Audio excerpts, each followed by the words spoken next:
So now I am providing two more examples in PDF. तो PDF का link आपको description box में मिल जाएगा, तो वहाँ से आप डाउनलोड कर सकते हैं, उसको नोट डाउन कर सकते हैं। तो पहले आप खुद ट्राई कीजिए दो एग्जाम्पल्स, देन नेक्स्ट वीडियो में हम इसका सोल्यूशन डिस्कस करेंगे, फिर वहाँ से आप अपना क्रॉस चेक कर सकते हैं।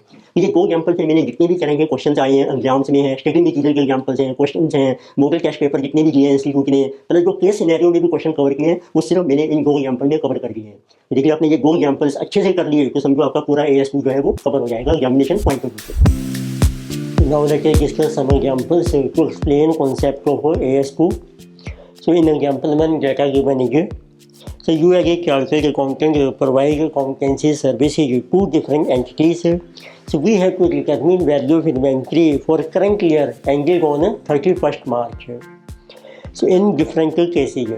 So number one case is Max Pharma Limited has determined the cost structure of a drug formulation as follows. कोई कंपनी एक ड्रग मैन्युफैक्चर कर रही है और उसका डाटा आपको मेंशन किया है।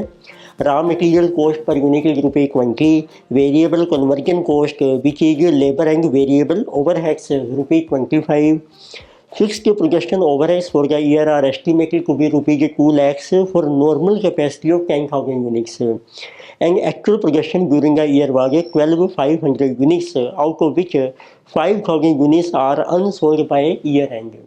So we have to determine closing value of inventory in hand. कुछ केस में देखो आपके पास रॉ मटीरियल की कॉस्ट है पर यूनिट, वेरिएबल कॉस्ट आपको दी है, labour and variable overheads per unit, fixed overheads ही आपको कैलकुलेट करनी है पर यूनिट। और उसका बेसिक रूल हमने किया है as per AS2, fixed overheads are calculated on per unit basis on basis of normal capacity और actual production which ever is higher. तो स्टार्ट करते हैं बच्चे की कॉस्ट पर यूनिट। तो नंबर 1 केस है आपका मैक्स फार्मा लिमिटेड, तो इसमें वेरिएबल कॉस्ट पर यूनिट आ जाएगी, मटीरियल की कॉस्ट है 20, कन्वर्जन कॉस्ट है आपकी लेबर प्लस वेरिएबल ओवरहेड्स 25, तो दिस इज ₹45। तो फिक्स्ड ओवरहेड पर यूनिट आप कैलकुलेट कीजिए। फिक्स्ड ओवरहेड्स है ₹2 lakhs। अब आप देखिए नॉर्मल कैपेसिटी है 10,000 यूनिट्स है, एक्चुअल प्रोडक्शन है आपकी 12,500 यूनिट्स है, सो हायर इज 12,500। तो आपकी ओवरहेड पर यूनिट आ जाएगा ₹2 lakhs divided by 12,500 is equal to ₹16। So total कर लीजिए, जिसे टोटल कॉस्ट पर यूनिट लीजिए ₹61। अब आपके पास क्लोजिंग स्टॉक के यूनिट्स हमें दिए हैं 5,000, so we get value of closing inventory in hand 5,000 into 61 ₹3,05,000। तो सेकंड केस फिर आपको मेंशन किया है इसमें, SR limited is A manufacturing company and engaged in production of finished goods MP for which raw material RP is required. तो इसमें दो products हैं, फिनिश प्रोडक्ट है MP और रॉ मटीरियल है RP।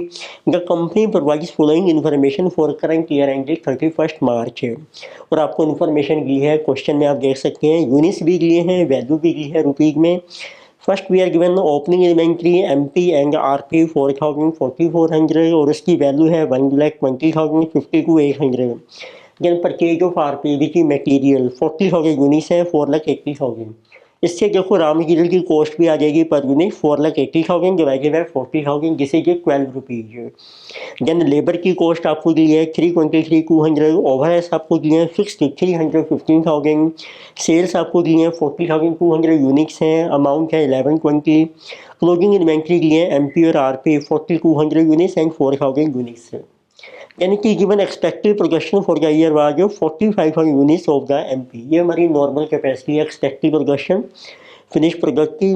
Due to fall in market demand the sale price for MP was 22 per unit and replacement cost of RP was 11.50।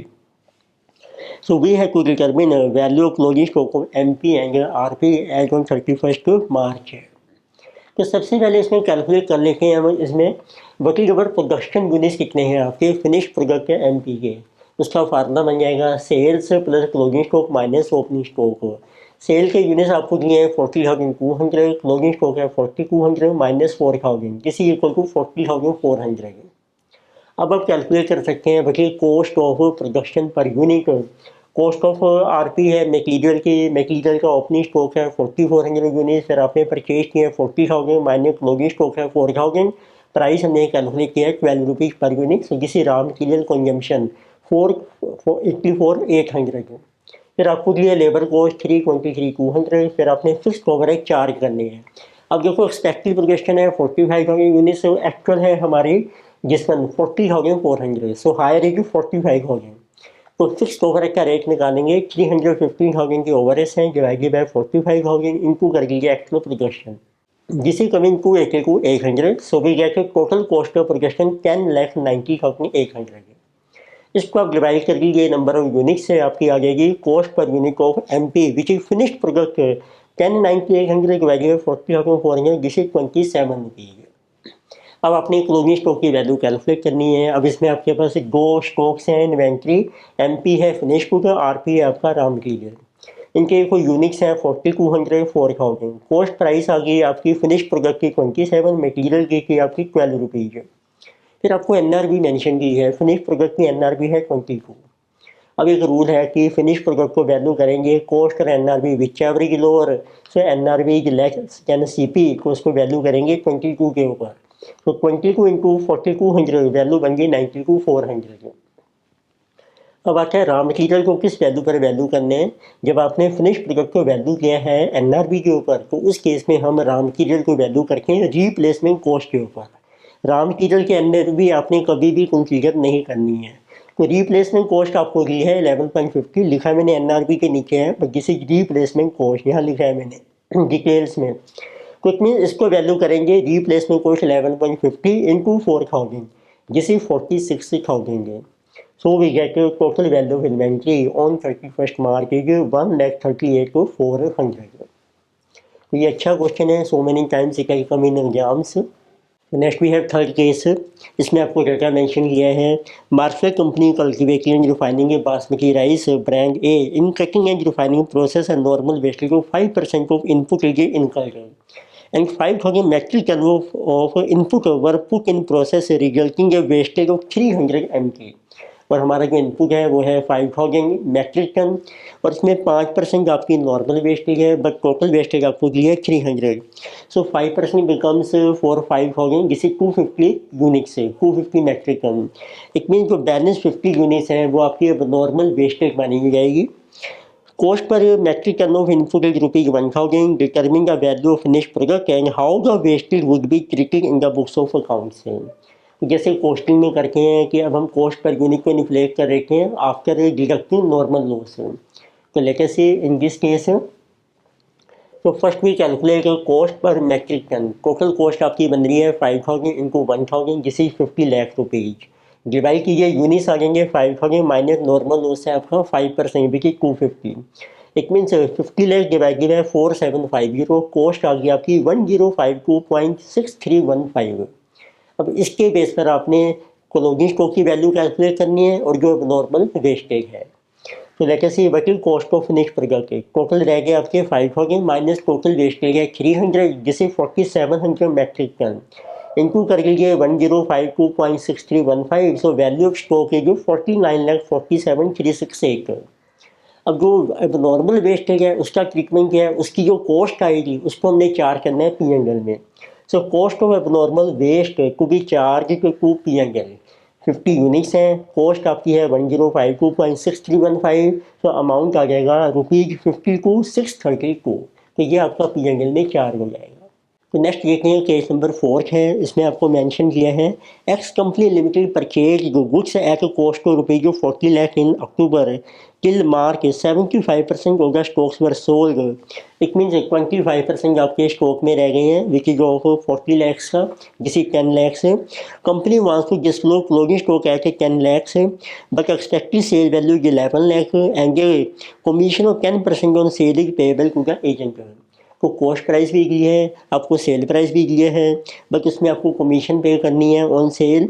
Advise what is correct closing stock to be disclose as on 31 March. इसमें जैसे देखा mention किया है x company limited के लिए cost of stock है आपकी ₹10 लाख। अब आप कैलकुलेट कर दीजिए एनआरबी कितनी आपको मिलेगी। तो एनआरबी ऑफ स्टॉक है 11 माइनस कर दो इसका 10%, जिस comes to be 9,90,000। So naturally, since NRV is less than cost price, so stock will be valued at NRV. So therefore, value of stock is ₹9.90 lakhs. This is simple question. So can we have case number 5 which is given a beginner firm finds that the cost of a partially finished unit is 534 current year, which is called WIP, which is ending on 31st March, and the unit can be finished next year by an additional expenditure of 310. उसको complete करने के लिए आपको further expenditure करना पड़ेगा 310, but finished unit can be sold for ₹750 subject to payment of 4% brokerage on selling price. So we have to determine value of inventory on 31st March. It mean this inventory is WIP. तो पहले calculate करके हैं what is cost of WIP, ये आपको mention किया है 530. अब आपने कैलकुलेट करनी है इसकी नेट रिलाइजेबल वैल्यू कितनी है. So net NRV of WIP, finish product की जो सेल प्राइस है 750 है, माइनस करके उसके ऊपर जो फर्दर एक्सपेंसेस आपको करने पड़ेंगे कंप्लीशन के 310, माइनस करके ब्रोकरेज 750 के ऊपर 4%. So this comes to be 410. Now WIP की वैल्यू है तो कॉस्ट और NRV which ever is low, so NRV की less than cost, therefore value of inventory is 410 rupees. तो next we have case number 6. इसमें आपको देखो क्या मेंशन किया है, mister Mehul gives the following information relating to items forming part of inventory as on 31st March. तो कुछ items हैं आपके पास इन्वेंट्री की. His factory produce product X using raw material A. तो हम एक फिनिश्ड प्रोडक्ट मैन्युफैक्चर कर रहे हैं with the help of raw material. तो आपके पास 3 इन्फॉर्मेशन है. नंबर 1, 600 यूनिट्स हैं रॉ मटेरियल के. परचेज कॉस्ट की इसकी ₹120. रिप्लेसमेंट कॉस्ट है as on 31st March ₹90. Second आपको ये 500 यूनिट्स है partly finish goods in the process of producing x. तो ये आपका WIP है. And cost incurred is 260. These units can be finished next year by incurring an additional cost of ₹45. को WIP दिए हैं उसकी कॉस्ट है 260 और फर्दर एक्सपेंडिचर होगा इसके ऊपर 45.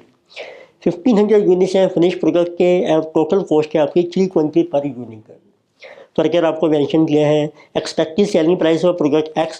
प्रोडक्ट एक्स है आपका जो फिनिश्ड प्रोडक्ट है ₹300 per unit subject to payment of 5%, which is our brokerage on selling price.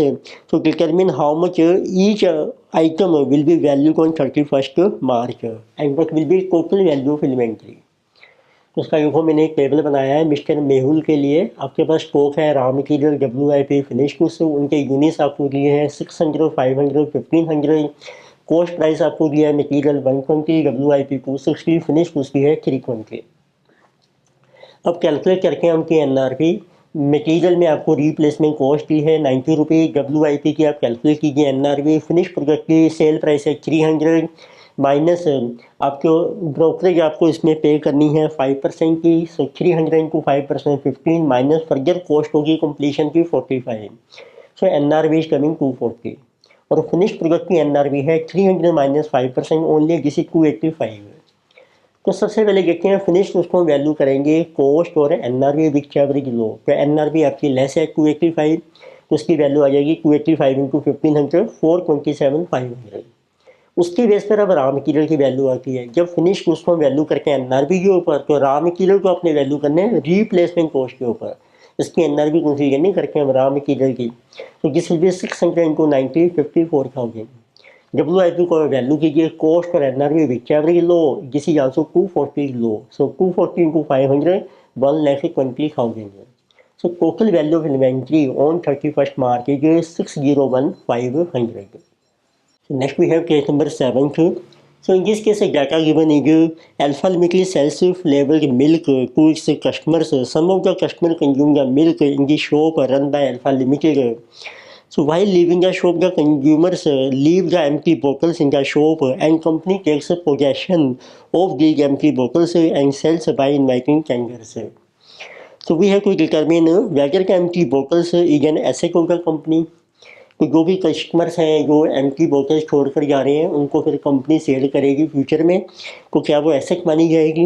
If so whether का एम्प्टी बोतल्स आर को भी कंसीडर जाएगी inventory of the company and value at per AS2 और to be treated scrap and shown at a realisable value which corresponding credit to other income.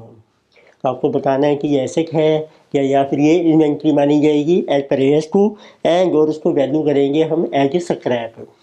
इतनी 3 चीज़ें पूछी हैं. Asset बतानी है आपने, और यदि इन्वेंट्री है तो उसको वैल्यू करना है एज पर AS2 या फिर स्क्रैप मानी जाएगी। तो इसमें देखो बेसिक डाटा क्या है हमारा। पहली बात है कि जो एम्प्टी बोतल्स हैं उनको कंपनी सेल कर सकती है जिससे हमें बेनिफिट जनरेट होगा। So it will be treated as asset. So we can say empty bottles are assets because it will generate future benefits to the company. Benefit क्या होगा आपको, जो सेल प्राइस मिलेगा। इट मीन्स अब ये जो empty bottles हैं so these are held for sale purpose. It mean जो भी आइटम हम रखते हैं फॉर सेल पर्पज वो आपकी इन्वेंट्री मानी जाएगी। So we can say that so these are held for sale, therefore they are inventory means stock as per AS2। तो इट मीन इसको वैल्यू करेंगे एज पर AS2 और इसको स्क्रैप नहीं मानेंगे हम। So it means it will not be valued at NRV but it will be valued as per AS2। AS2 की valuation क्या कहती है, कॉस्ट और NRV which ever is low. So next we have a eighth case. In this case, data given is company deals in three products A, B and C which are neither similar nor interchangeable। एक में different class के products हैं ये। At the time of closing of its accounts for the current year end 31st March the historical cost and net realisable value of the items of closing stock are determined as under. तो तीन items हैं ABC, तीनों की historical cost आपको दी है रुपये की लैक्स में है, जैसे 40, 32, 16 और उनकी NRV आपको मेंशन की है 28, 32 एंड 24 है। तो we have to determine value of closing stock on 31st March as per AS2। तो देखो डिफरेंट कैटेगरी के आइटम्स हैं तो हमने सबको एग्रीगेट नहीं करना है बल्कि आपने हर आइटम की कॉस्ट और NRV को इंडिविजुअली कंपेयर करना है। तो इट मीन्स उसका फिर मैंने एक लेवल ड्रॉ किया है। आइटम्स हैं ABC, कॉस्ट है 40, 32, 16, NRV है 28, 32, 24 रुपीज़ है लैक्स में। तो what will be total value of inventory lower of cost और NRV on an item by item basis. तो हर आइटम की कॉस्ट और NRV से कंपेयर करो, then you see which ever is low. तो A के केस में 28 वैल्यू मानी जाएगी, B के केस में दोनों सेम है सो इट इज 32, C के केस में 16 lakh is lower gain our 24 so it value will be 16 so total value आ जाएगी आपकी 76 lakhs। Next we have ninth case. So in this case data given is raw material inventory of a company includes 1 kg of certain material purchased at ₹100 per kg। तो material का stock दिया है जिसकी value है 100 rupees. The price of material is on decline and replacement cost of inventory at the end ₹80 पर kg। अब इसकी value कम हो रही है मार्केट में तो रीप्लेसमेंट कॉस्ट है ₹80 and it is possible to incorporate material in a finish product and conversion cost wages and overhead 120। तो इसके थ्रू हम एक फिनिश प्रोडक्ट को मैन्युफैक्चर करेंगे जिसके ऊपर आपकी कन्वर्जन कॉस्ट है 120। So we have to determine value of inventory of raw material if expected selling price of finish product are 195 and 230। तो फिनिश प्रोडक्ट का आपको मार्केट प्राइस दिया है विच is our net realisable value 195 and 230। तो it means अब जो material की cost है वो डिपेंड करती है कि फिनिश को आप किस तरीके से वैल्यू कर रहे हैं। तो मैंने डाटा को ड्रॉ किया है। इन्वेंट्री हमने कैलकुलेट करनी है रॉ मटेरियल की, तो कॉस्ट प्राइस हमें दिया है of 1 kg of finish product, पहले वो कैलकुलेट कर लेते हैं। 100 की कॉस्ट है रॉ मटेरियल की प्लस कन्वर्जन है 120 तो टोटल आ जाएगी 220।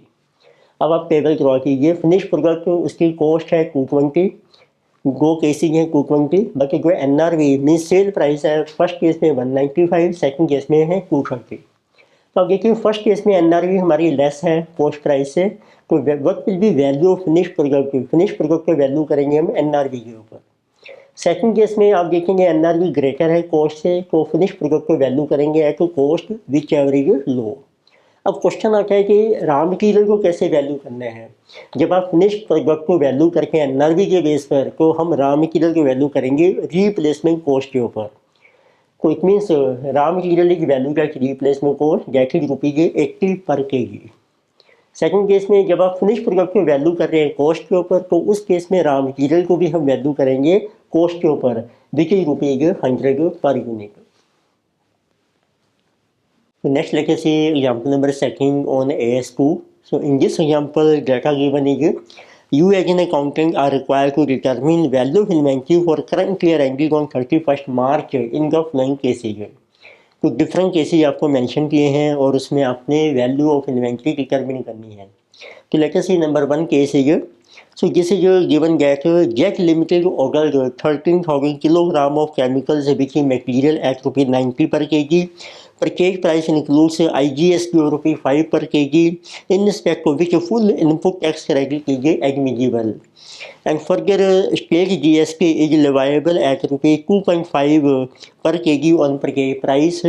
Freight, loading and unloading charges amounted to ₹75,000.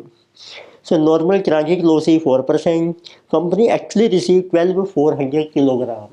It mean 13,000 का ऑर्डर है, 12,400 आपको रिसीव हो रही है. इट मीन 600 आपका लॉस हो गया है, जिसमें से 4% है आपका नॉर्मल लॉस है.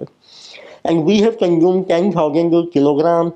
The company has received trade discount in the form of cash amounting to ₹1 per kg, and chemicals were delivered in containers and containers were not reusable, hence sold for ₹500. Further, it is given administration expenses incurred to bring the materials or which are chemicals to its present location were 10,000.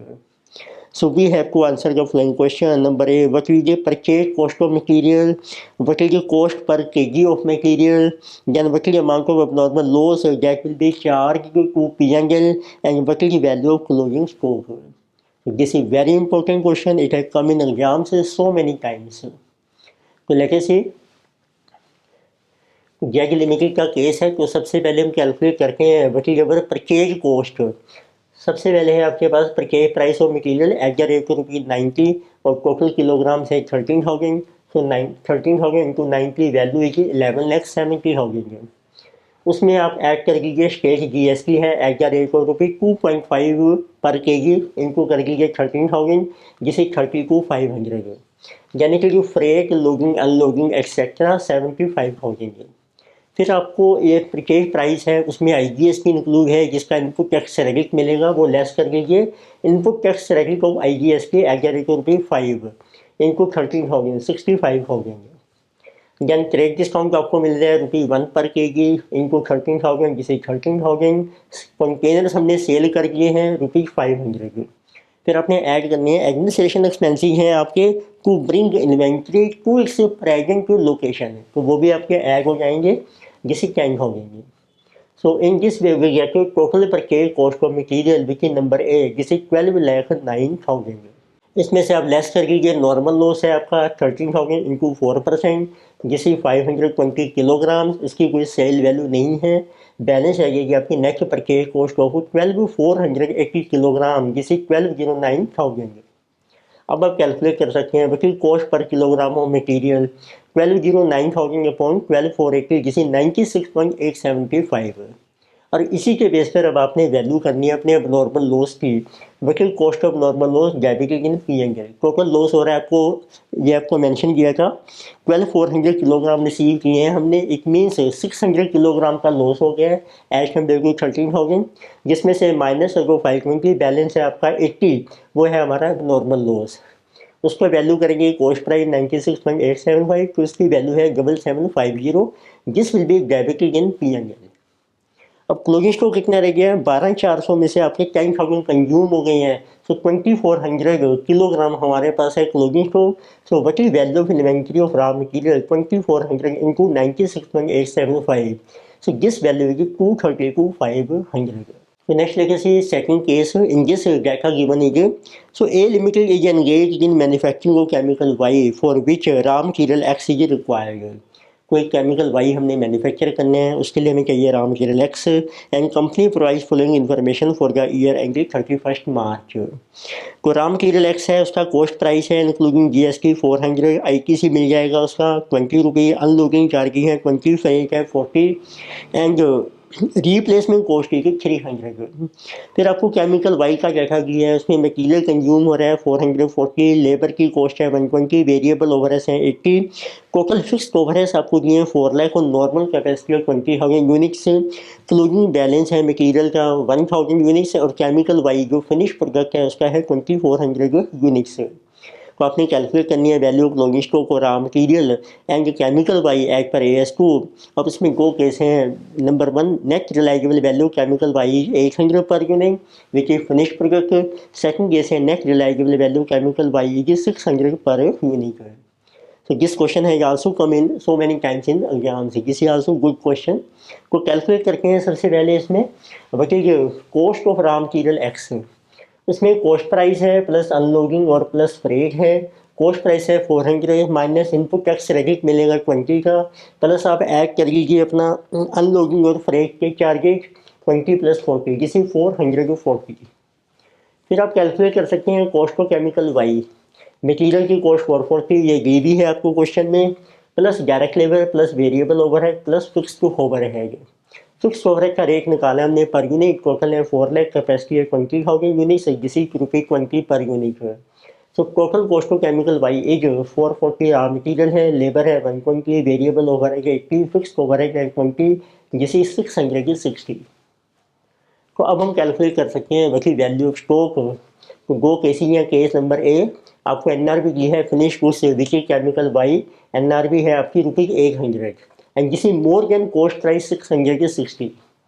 तो उस case में आपने value करना है raw material x को और finish goods Y को at cost, दोनों को वैल्यू करेंगे हम एट कॉस्ट। तो मटीरियल का स्टॉक है 1000 और उसकी कॉस्ट है 440, सो वैल्यू की 4,40,000 है। फिनिश गुड्स वाई उसकी कॉस्ट आपने कैलकुलेट की है 660, यूनिट से आपके 2400 किलोग्राम, सो टोटल वैल्यू 1584,000 है। तो दोनों को ऐड कर लीजिए, सो जिससे टोटल वैल्यू क्लोजिंग होगी 20,24,000 है।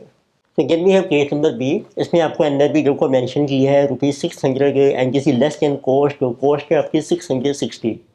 तो उस केस में फिर आपने रॉ मटीरियल को वैल्यू करना है एट रिप्लेसमेंट कॉस्ट और फिनिश उसको वैल्यू करेंगे हम एट एनआरबी।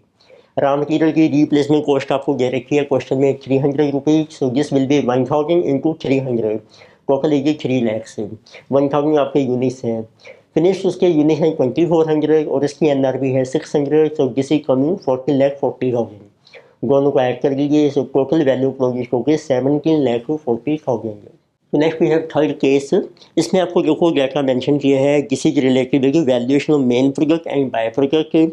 डाटा है Wellwear limited is a textile manufacturing company and engage in production of polyester and nylon, ये 2 प्रोडक्ट्स हैं आपके। एंड वाइल मैन्युफैक्चरिंग का main products a by product fibre F is also produced, और आपको production के details हमें mention किए हैं। 2 मेन प्रोडक्ट्स हैं पॉलिस्टर नायलॉन और एक आपका बाय प्रोडक्ट है फाइबर। तो आपके प्रोडक्शन के डिटेल्स हैं, परचेज हमने किए 30,000 यूनिट्स और raw material ₹4,350 for manufacturing process, wages हैं आपकी 160, फिक्स्ड ओवरहेड है 120 एंड वेरिएबल ओवरहेड हैं 60,000। फिर आपको आउटपुट दिया है polyester nylon fibre 12,500 unit 10,000 3,200। Then closing inventory की है polyester and nylon 1600 and 400। So average market price of polyester and nylon is 160 per unit. By product का selling price है ₹40 and there is a profit of ₹8,000 on sale of by product. After incurring separate processing expenses 10,000 and packing charges 9,000, 5,000 was realized from sale of scrap. We have to compute value of inventory of polyester and nylon. तो ये भी अच्छा question है on valuation of by products and main products से। तो पहले calculate करते हैं बटी अबर जो टोटल कॉस्ट कितनी है हमारी मेन प्रोडक्ट्स की। उसके लिए पहले बेसिक रूल देखते हैं एज पर AS2 क्या रूल है हमारा। तो एज पर AS2 का by products scrap and waste are immaterial by their nature, इनको हम इमटेरियल मानते हैं जो भी बाय प्रोडक्ट या स्क्रैप है। So therefore they're valued और measured at NRV and this is deducted from cost of main products. तो बाय प्रोडक्ट को अपने NRV पे वैल्यू करने हैं और वो जो अमाउंट आएगा आपका उसको मेन प्रोडक्ट की ड्राइंग कॉस्ट में से माइनस कर देंगे। The net drawing cost is a portion among main products in ratio of their sale value at a split of a point, which is also called a separation point. तो आप देखते हैं total cost of main products में क्या क्या आएंगे। Material है, wages, fixed overhead, variable overhead, minus करके sale of scrap and NRV of by product which is जो फाइबर। मटेरियल की हमारी कंजम्पशन है 3,50,000 की, वेजेज है 160 की, फिक्स्ड ओवरहेड है 120, वेरिएबल है 60,000, स्क्रैप से रिलाइज हो रहा है आपको 5,000, बाय प्रोडक्ट के 3,200 यूनिट्स हैं, उसका सेल प्राइस है 40, माइनस फर्दर एक्सपेंसिव होंगे उसके, और ये पैकिंग के चार्जेस ये सब माइनस कर दो, बैलेंस आ जाएगी net realisable value. So total cost आ रही है आपकी मेन प्रोडक्ट की 5,76,000 है। ये 2 प्रोडक्ट्स ही है which is polyester and nylon. इसको फिर हम अपोर्शन करेंगे उनकी सेल वैल्यू के रेशो में। उसके लिए देखो हमारे पास आउटपुट है यूनिट्स में 12,500 10,000, उनका सेल प्राइस पर यूनिट है 160, मल्टीप्लाई कीजिए सेल वैल्यू आ जाएगी 1250 यानी 6 लाख। तो ये बन गई आपकी ratio of allocation of drawing cost 125/60। तो इस रेशो में हमने टोटल ड्राइंग कॉस्ट 5,76,000 को डिवाइड कर दिया है। तो we have to drawing cost allocated 389, 189 and 186 811। इनको डिवाइड कर दो अब आप यूनिट से 12,500 और 10,000 से, तो ये आ जाएगी आपकी कॉस्ट पर यूनिट 31.14 एंड 18.68। अब आपने स्टॉक को वैल्यू करना है, ये कॉस्ट प्राइस है, sale price. So cost is less than sale price, so it will B value at cost. तो यूनिट्स आपको दिए हैं क्लोजिंग स्टॉक के 1600 एंड 400, मल्टीप्लाई कीजिए। So we get value of closing stock at per S two 49,824 and 7472।